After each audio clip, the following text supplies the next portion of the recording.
akan mempresentasikan makalah kami yang berjudul Penilaian Pembelajaran Matematika serta Analisis Ulangan Harian, Pengajaran Remedial dan Pengayaan, yang akan dipresentasikan oleh rekan saya Alfian Hidayat. Waktu dan tempat kami persilakan. Assalamualaikum warahmatullahi wabarakatuh. Di sini saya akan menjelaskan tentang penilaian pembelajaran matematika serta analisis ulangan harian, pengajaran remedial dan pengayaan.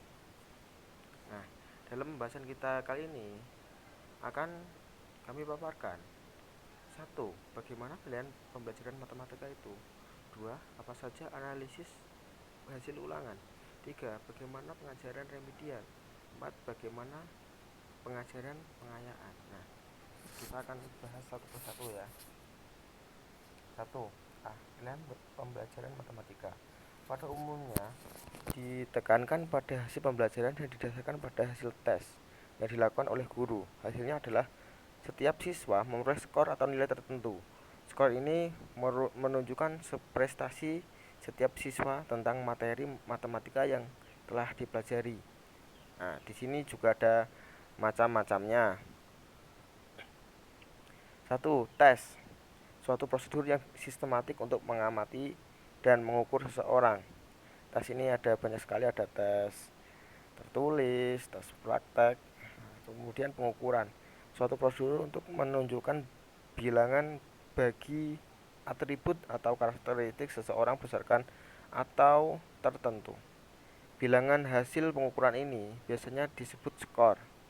Tiga, asesmen. Suatu kegiatan pengumpulan informasi yang sistematik tanpa adanya pembuatan keputusan tentang nilai.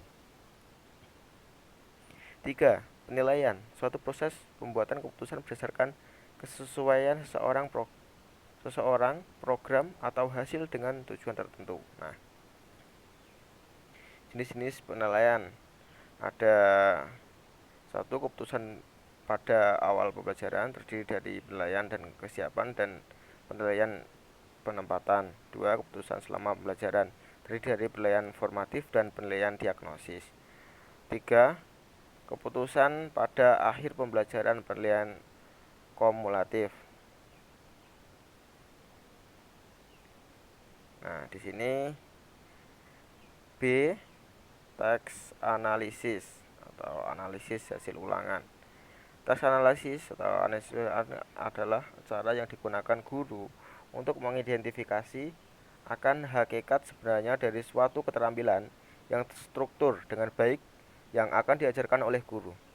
Untuk mengembangkan pemahaman yang mudah, pada akhirnya penguasaan akan sebuah keterampilan kompleks.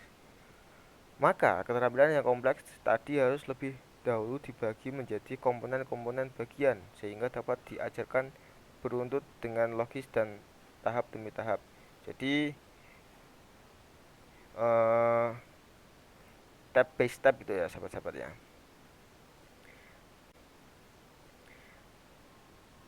Analisis ulangan dapat dilakukan dengan mulai langkah-langkah sebagai berikut. Langkah pertama, minta penjelasan pada orang yang menguasai dan dapat melakukan keterampilan itu, atau kita diminta penjelasan langsung tentang pemahaman kita ya. Nah, atau cara kedua, kita melihat anak didik kita melakukan penyelesaian pekerjaan ya, atau kita amati langsung lah tanpa meminta dia untuk menjelaskan, kita juga mengamati ya. Langkah kedua, bagian keterampilan itu menjadi keterampilan bagian sub keterampilan. Tiga, susunan keterampilan itu dengan urutan yang logis sehingga beberapa keterampilan bagian merupakan persyaratan bagi keterampilan bagian lain. Langkah 4, buat rancangan strategi untuk mengajarkan setiap keterampilan bagian itu dan kemudian mempersatukan menjadi keterampilan kompleks yang utuh. Oke, selanjutnya pengajaran remedial. Remedial ini sudah tidak asing lagi bagi para kaum siswa-siswa yang agak kurang nurut ya, terhitung agak itu susah diatur, Kemungkinan memang karena dia juga pemahamannya kurang sehingga dia mengalami rasa malas atau gimana untuk melakukan pekerjaannya. Ini remedial paling momok yang melelahkan. Jadi remedial ini adalah kegiatan yang ditujukan untuk membantu siswa yang mengalami kesulitan dalam menguasai materi pembelajaran.